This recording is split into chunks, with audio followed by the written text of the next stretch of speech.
Families were torn apart. Languages were lost across the Atlantic, and this forced migration was the beginning of a generational identity crisis still felt to this day. 10 African nations spearheaded the transatlantic slave trade. The conspiring European slave traders would collect people from across these nations, knowing that gathering too many people from a single nation would lead to an uprising, a rightful struggle for freedom. This was the first step of stripping culture away from these enslaved African people. These individuals were no longer regarded as members of beautiful and diverse nations. Instead, they were categorized by color and were given a price tag. Black culture is not simply a point on a map with a direct link to one place. It is a timeline, a sort of story that connects everything until this very moment. So first, before we look at the necessity of fostering Black culture in our youth, we must seek to follow this journey throughout time and catch a glimpse of what it really is. When the transatlantic slave trade ended and internal slave trade took root in North America, whispers of traditional African culture endured. By participating in ring shouts and by crafting instruments out of gourds and other scrap materials, these enslaved African Americans would meld the beauty of their native culture with the pain that slavery brought.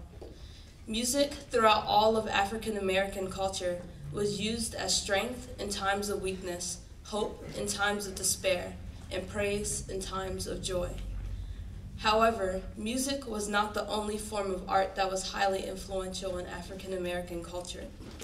In the year 1900, literacy among the African American population just broke 56%, and the educated world was set ablaze by those not only attempting to change the hateful ideologies of those who oppressed them, but by those who sought to change the hearts of even the apathetic. Trailblazers like Langston Hughes, Frederick Douglass, and Maya Angelou set the tone for the civil rights movement and attested to its effects. In 1954, with the strikedown of the Plessy v. Ferguson separate but equal ruling, all of America, and specifically the South, was forced to reconcile with the destructive nature of racism. Civil rights leaders like Martin Luther King Jr., Rosa Parks, the Black Panther Party, Malcolm X encouraged, protested, and fought for the freedom of the oppressed, ensuring that America lived up to its promise of regarding all men as being created equal. Out of the civil rights movement, because of the effects of redlining, white flight, and unequal housing opportunities, it led to a new movement in urban African American culture. In an attempt to keep kids off the street, hip-hop flourished in the 70s, which was birthed from African, Caribbean, and Latin influences. Hip-hop pioneers like Africa Bambaataa and DJ Kool Herc used their influence to guide children away from the same destructive lifestyle that became glamorized in mainstream rap, which took root in the 80s. At this point, the culture shifted from progressing national institutions to rejecting the oppression that these institutions brought. So this leads to the elephant in the room. Why should Black culture be fostered in African American youth? Well, everyone can agree that all cultures and ethnicities should be celebrated as what I believe is the beauty of God's creation. However, the disagreement lies in whether or not families are responsible for fostering this said African American culture in their youth. As a result of the negative portrayal of African Americans in society, Black families should foster cultural identity in their youth, and this is true for 3 reasons. It will empower these children to be proud of their heritage. It will empower these children to be mentally healthier, and it will empower these children to take control of their futures. First, fostering cultural identity in African American children will empower them to be proud of their heritage. And the first step towards this is teaching children about Black history. While Black history has some dark and sad moments, there are also beautiful moments of triumph, hope, and perseverance. For children, it may seem as though learning about Black history is painful. However, ignorance is always twice as painful. Being equipped with the knowledge of their history, Black children will be enabled and empowered to change their future and their communities for the better. Also, learning about their lineage and their family.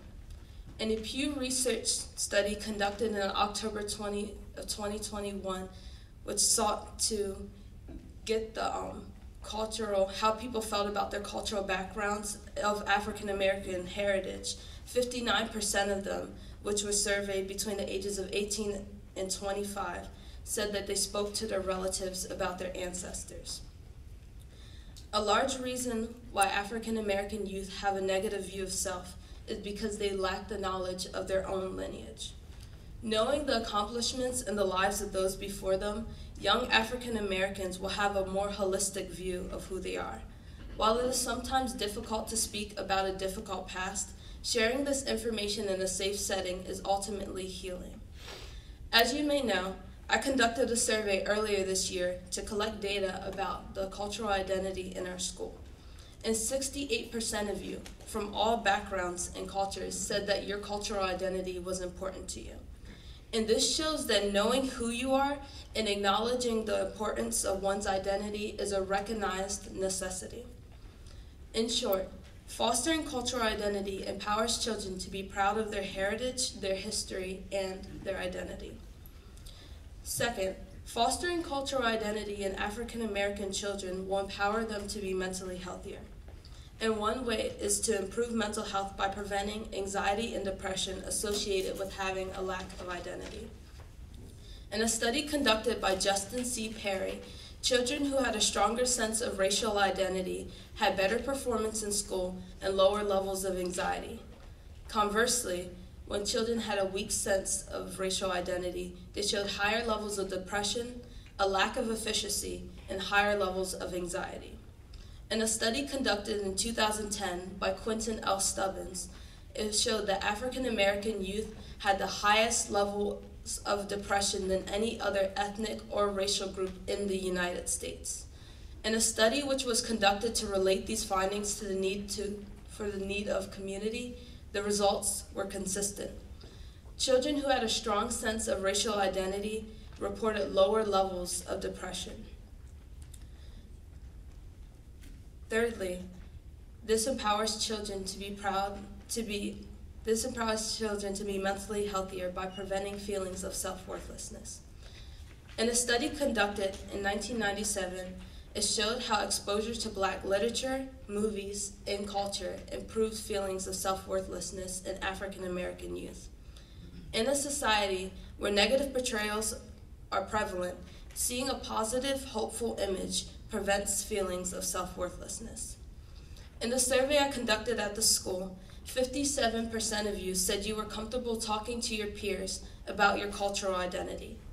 This shows that celebrating, talking about, and learning about your culture as a community is encouraging and edifying for everyone.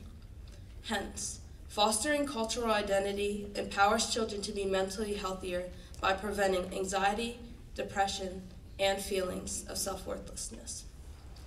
Thirdly, fostering cultural identity in African American youth will empower these children to take control of their futures. An important step towards this is teaching children to value education and to be a leader in their environment.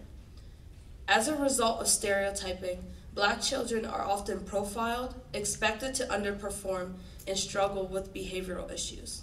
However, when families combat this false narrative, Black children will have a better sense of self-efficacy. When parents are involved in the educational journey of their children, there's increased academic performance, healthier social relationships, and higher levels of self-esteem, which directly correlates with long-term success. Empowering minority youth to be leaders leads to internal and external change. By encouraging them to take leadership positions, this fosters care for the community and it combats false images of self. Thirdly, this empowers children to take control of their futures by teaching them how to handle discrimination and racism with wisdom and with grace.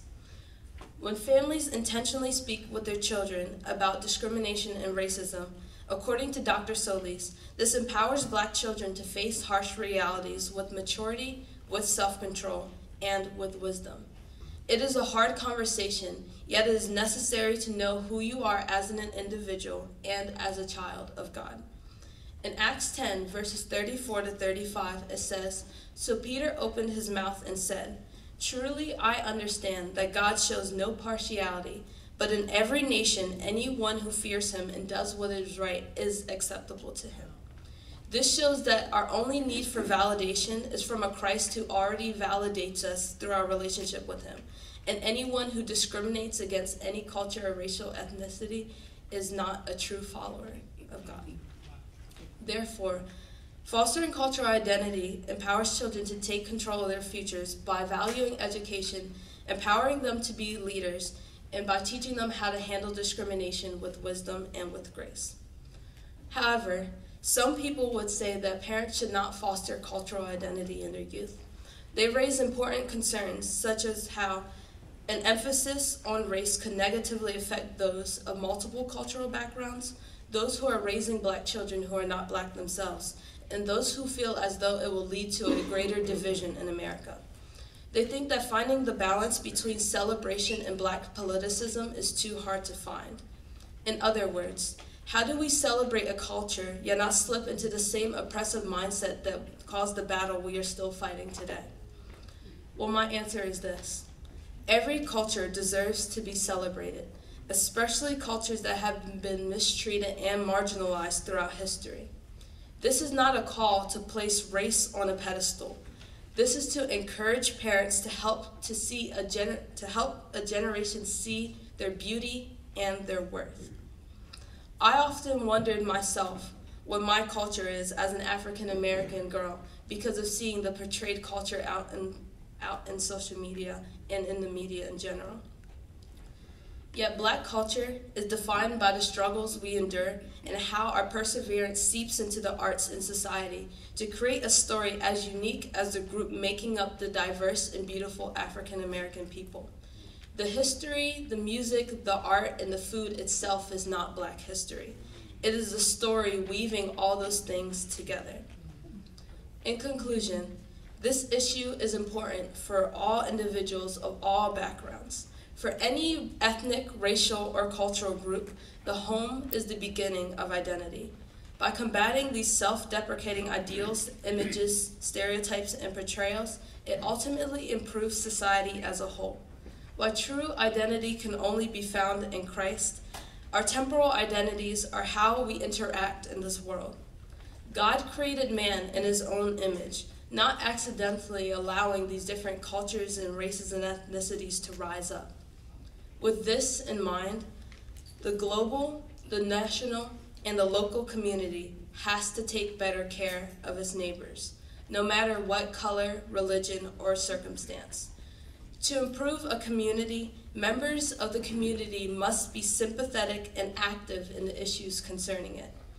In the home, heroes or tyrants are raised, and it often stems from the parents' negligent or persistent validation and empowerment of their children. Thank you.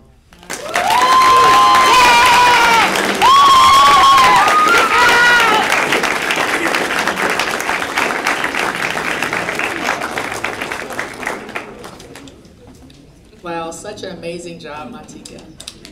Amazing job. So my first question, and I often talk about this with staff members and faculty. I grew up in the 70s during a time in a family where my parents were very active. They were very involved in civil rights and all of that. And so I grew up seeing my parents always angry and bitter and upset about something, or just that whole atmosphere. And so growing up for me, I wanted nothing to do with that. I wanted, I guess I grew up in an idealistic reality, idealistic view of America, thinking that we all were created equal. Coming out of high school, young and a little ignorant, a little green. So I didn't join the fight right away. And it wasn't until I was met with my own reality that no, we're not all we're all created equal, but we're not all treated equally. And so what advice would you have for those who enjoy celebrating their culture, but don't want to be involved in the struggle of their culture? That's a good question. So, we are all at one point going to face people who do not treat us how we're supposed to be treated. And as humans created by God, we're supposed to be celebrating each other and celebrating ourselves for like how we were created. And when you mean like not participate in the struggle, do you mean they're kind of like blinded, or are you saying like they're not seeing it right away? Yes, I could just speak for me. Yes, I ignored it. Okay. I would say that we cannot ignore these problems, because if they're not directly affecting you, they're affecting someone else. And a lot of times it doesn't matter whether you're the person being affected by it, or even if you're someone of a completely different race, completely removed from the issue. The fact is, we're all created by God, we are all created in His image, and whatever happens to one of our brothers and sisters should equally affect us. And if we want to make sure that, especially in America, that all of our rights are protected, if our personal rights are protected, we must protect the same rights of everyone else as well. Or the same thing that happened to other people can also happen to us. Awesome, thank you. Thank you.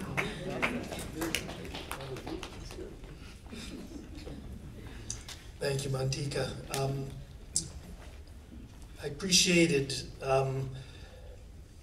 while addressing such weighty and important issues, how balanced you were, right? And looking at, for instance, Black history, starting really with the history of oppression, almost unimaginable oppression, but then woven throughout your presentation as well, this history of resilience, and what I hear you saying is a call, right, to be resilient. Yeah. One of the sort of heavy things that you shared with us is recent data on, I think you characterized this as large numbers, tragically large numbers of African American young people, I think it was, who I think you said feel a sense of worthlessness. Did I hear you correctly? I wonder if you might speak a little bit more about, or just share with us some of what you might see as ways of response there. One of the things I was thinking of is perhaps a role for religion, a role for the church. Is there a way in which the church might respond to this really sort of tragic epidemic of perceived worthlessness? Yes. So I know, especially in the African American community, like especially like even at my church, I can like speak from experience, how they're always trying to empower, especially young Black men, because they are supposed to be like the leaders, and women are leaders too, of course. But in the African American history, you see a history of men being excluded from leadership positions systematically and also within the community.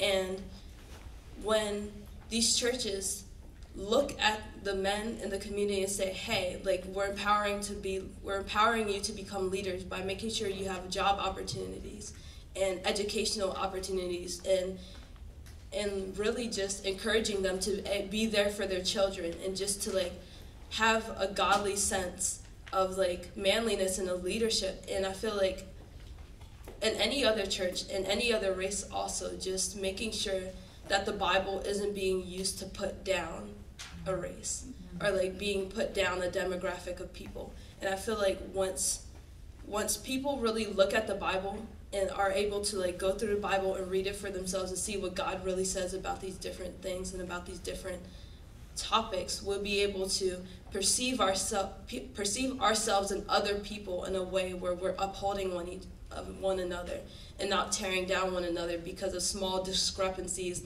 or like lack of being able to interpret the Bible correctly. And yeah. Thank you. It's wonderful. So, you mentioned home as the beginning of identity. And you did mention the history of enslavement and the separation, and not taking from multiple tribes. And we who've learned about the oppression and how families were broken up. I think you also mentioned about how we used to learn from our grandparents and our elders. Being that, especially in the African American community, that separation caused that family breakdown to where we don't have the elders imparting to the youth as it used to be. And being that, as you said, learning Black culture increases mental stability, pride, and also empowerment in your future. What do you say, or how can you elaborate on some of those with the counter arguments against teaching Black culture or Black history in schools, because they say the opposite occurs, where guilt is felt with white students when Black history and enslavement is taught in schools? So how can you mesh that together to, or how could schools be of use in bringing this together? Yes, so you're speaking about critical race Yes, theory? I am. Okay, yes. So, a big thing is, a big fear of critical race theory, it's not often stemming from the schools teaching about Black history and about the truths that happen. It's often from people who are sharing their opinions, and they're also educated people, but they're also clouded with hate and with judgment. So a lot of times when Black people step out and they share about Black history or share about these different moments in history about discrimination, it's often so clouded with hate and with judgment that the point isn't getting across to the people it needs to get across to. And when schools actually implement it in a way where they're able to be open and honest and have these discussions without, not necessarily taking a neutral tone, but with being taking a nuanced approach to it, making sure that you're not blaming this new generation of white kids for what their great-great-grandparents did, but it's educating everyone so that ignorance is not taking over what knowledge could, if you understand. It's when people are learning about it as a community and in a classroom, then there's an availability for discussion to be had. Even in our classrooms, we talk about these things and we have these deep, hard discussions. And because we have such a diverse class, we're able to open up the discussion to take down any misinformation that has been spread or anything, any misinterpretations of anything. And when you're in a classroom setting, it really helps to just be able to have an adult there, a great history teacher there who just knows this information and is able to share it with everyone in a safe environment, just kind of like a summit. Another question. What advice would you give for the biracial young adult or student? And then the second part of that, what about children who are African American or biracial who are adopted by white parents? How would they embrace their culture? Which culture would they embrace or should they embrace? Black people in the Black culture, they're not, I think they call it we're not homogeneous, we're not just from one place, just one specific ideal Black person. Anyone who shares in the same cultural experience as being an African American person shares fully in being an African American person and their other culture. And that's why I said that all cultures and ethnicities should be celebrated. And that's why it's up to the adults and the parents and those who are in power in a child's relationship with an adult or anything to make sure that they know that point blank period, you are beautiful, you know? It doesn't matter where you come from or like your race or anything. You're beautiful. God made you fearfully and wonderfully. And we experience each other as like the colors of our skin, but that's not exclusive to like one culture or one background. Like we should be able to celebrate the history, but be who we are uniquely.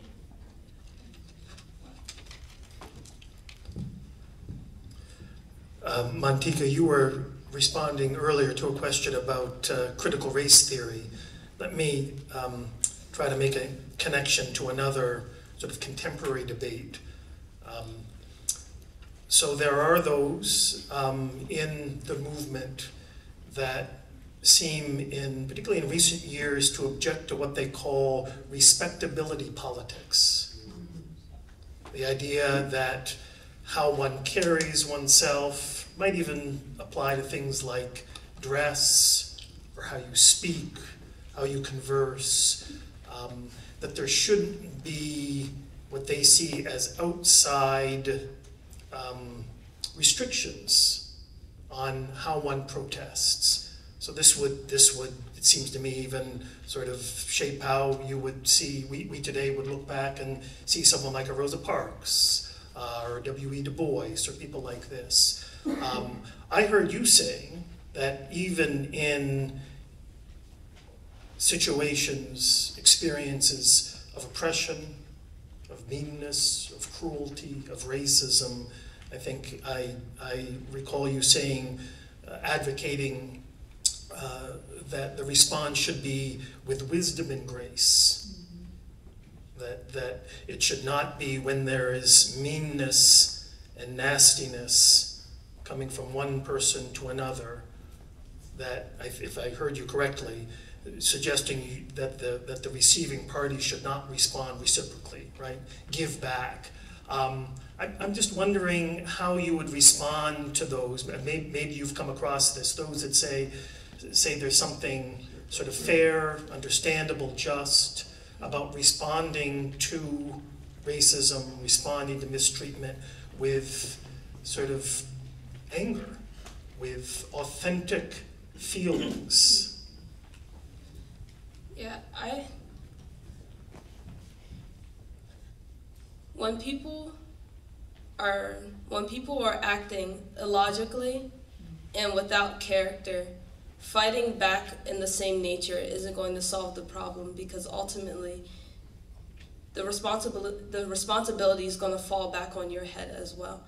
And unfortunately, systematically, if an officer was acting in an unjust manner, like a person of color isn't allowed to really be super expressive, or it comes off as like being like offensive, or like or you're about to put your life in danger. And just in like situations like those, when you can't fight fire with fire, and while it may seem like the most logical and the most reasonable thing to do because like of human nature, like of course like we're not going to let people like trample on us and stuff like that, and that doesn't mean to be like docile and just to like sit back and let things happen to you, but you could fight back legally, you know? Always like making sure you go to your legislators, go to the police, like to the office, to anything. If someone's doing something outside of the law, make sure that you fight back in a way where you know you'll be backed by the very law that they claim to uphold, you know? Thank you. With Kanye West and people like Kanye West saying things like slavery was a choice, and there's others that are now making public statements such as enslaved people and their owners live like families in the household. What advice can you give young people who, again, are hearing these things and through social media and through the advocates against CRT? What advice can you give them to, or parents, you know, who are trying to teach their young people about culture? What would you say to them in light of this new culture and this new history? Well, there's always going to be people wanting to share their opinion and wanting to spread falsehood. And it's just, that's why parents and adults are such a vital role in fostering cultural identity, is because in social media, people are allowed to put out whatever information they want, true or false, it doesn't matter. And sadly, it affects youth because they see it, they consume it, so it becomes their reality. It's called cultivation theory.